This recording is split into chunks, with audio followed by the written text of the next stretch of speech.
আছে ওই শক্তি? হারায় গেছে, থাকবে না, আমারও থাকবে না। ও বন্ধু, তোমরা যারা বসে আছো, আল্লাহি আল্লাহর কসম করে বলি, তোমাদেরও থাকবে না, আমারও থাকবে না। তো তুমি কোন রঙের দূরে দৌড়াও? আমি আমার বুঝে আছে না।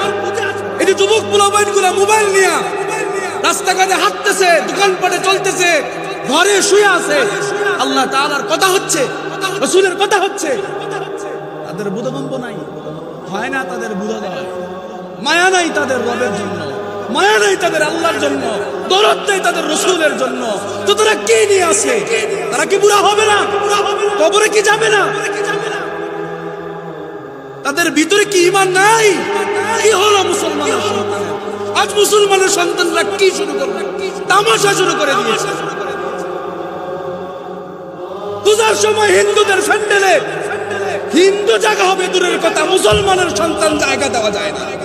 কথা বলেন না কেন?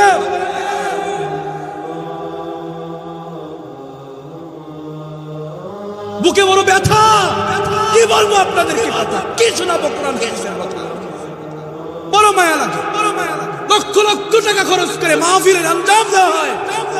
মুসলমানের সন্তানগুলা কিভাবে পারে মাইকের আওয়াজ কানে যাওয়ার পরেও কাফের, বেঈমান, নাস্তিক, মুরতাদদের মতো ইগনোর করে মাহফিলের সামনে দিয়ে হেঁটে চলে যাবে?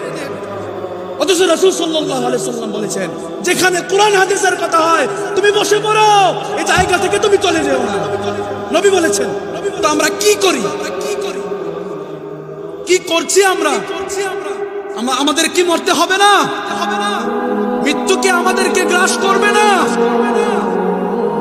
তো ভাই, কই আমার সেই, কই আমার সেই? আল্লাহ, তুমি আমাকে হেদায়েত দান করো। এই মাইকের আওয়াজ যতদূর পরিমাণ যায় এবং বিশ্বের সব মুসলমানদেরকে, আমাদের মুসলমানদেরকে তুমি সহিহ বুঝ দান করো। করেন আল্লাহুম্মা আমিন।